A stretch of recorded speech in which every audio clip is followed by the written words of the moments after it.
नमस्कार मित्रांनो, take with Machhindra या यूट्यूब चॅनलमध्ये तुमचं पुन्हा एकदा मनपूर्वक स्वागत आहे. MS Excel full course in मराठीच्या पार्ट 2मध्ये तुमचं स्वागत आहे. मागील भागात आपण एक्सेल म्हणजे काय, रॉ, कॉलम आणि शेल यांची ओळख करून घेतली. आज आपण एक्सेल इंटरफेस सविस्तर समजून घेणार आहोत. जर तुम्ही एक्सेल प्रथमच शिकत असाल तर हा व्हिडिओ पूर्ण पहा, कारण पुढील सर्व लेसन समजण्यासाठी हा भाग खूप महत्त्वाचा आहे. चला तर मग सुरुवात करूया. एक्सेल इंटरफेस म्हणजे काय? एक्सेल सुरू केल्यानंतर आपल्याला जी संपूर्ण स्क्रीन दिसते तिला एक्सेल इंटरफेस असे म्हणतात. यामध्ये अनेक वेगवेगळे भाग असतात. प्रत्येक भागाचे वेगवेगळे काम असते. जर इंटरफेस समजले तर एक्सेल शिकणे खूप सोपे होते. आता आपण प्रत्येक भाग एक एक करून पाहू. टायटल बार.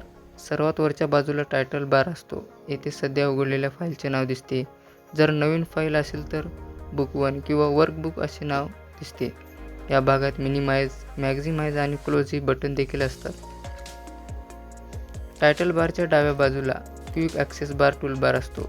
येथे सेव्ह, अडू अँड रेडू सारखी कमांड असतात. या कमांड्स आपण वारंवार वापरतो, म्हणून त्या येथे पटकन उपलब्ध असतात.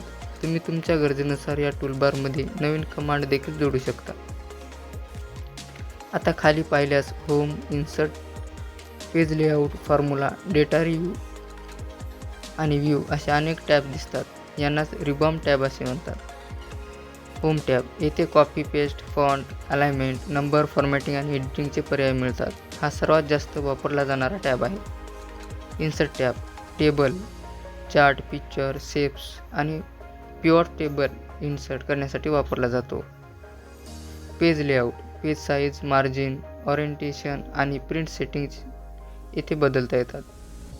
एक्सेलमधील सर्व फॉर्म्युला येथे मिळतात, जसे सम, ॲव्हरेज, इफ, व्हीलूप्स इत्यादी. डेटा सॉर्टिंग, फिल्टरिंग आणि डेटा टूल्स यासाठी वापरला जातो. रिव्ह्यू. स्पेलिंग चेक, कमेंट्स आणि सीट प्रोटेक्शनसाठी रिव्ह्यूचा उपयोग करतात.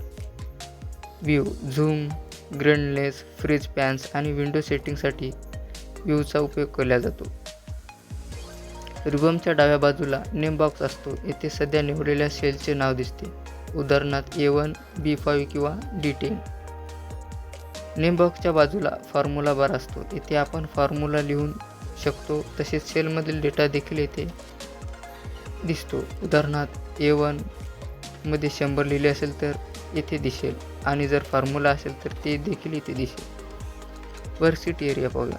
हा एक्सेलमधील सर्वात मोठा भाग आहे. यालाच वर्कशीट म्हणतात. याच ठिकाणी आपण डेटा एंटर करत असतो, टेबल तयार करतो, फॉर्म्युला वापरतो, चार्ट तयार करतो. म्हणजेच एक्सेलमधील मुख्य काम याच भागात केले जाते.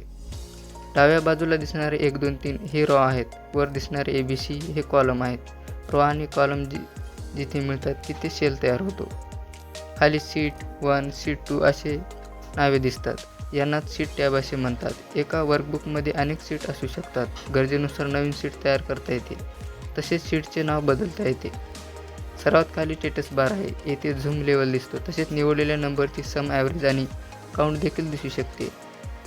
आज आपण शिकलो एक्सेल इंटरफेस म्हणजे काय, title bar, quick access toolbar, ribbon tab, name box, formula bar, worksheet, row आणि column, sheet tabs, status bar. आता तुम्हाला एक्सेल इंटरफेस सहज समजू लागला असेल. जर हा व्हिडिओ तुम्हाला उपयुक्त वाटत असेल तर व्हिडिओला लाईक करा, तुमच्या मित्रासोबत शेअर करा आणि टेक विथ मच्छिंद्र चॅनलला सबस्क्राईब करायला विसरू नका. पुढील भागात आपण डेटा एंट्री, ऑटोफिल आणि बेसिक फॉर्मॅटिंग शिकणार आहोत. तोपर्यंत धन्यवाद. पुन्हा भेटूया पुढच्या व्हिडिओमध्ये. धन्यवाद.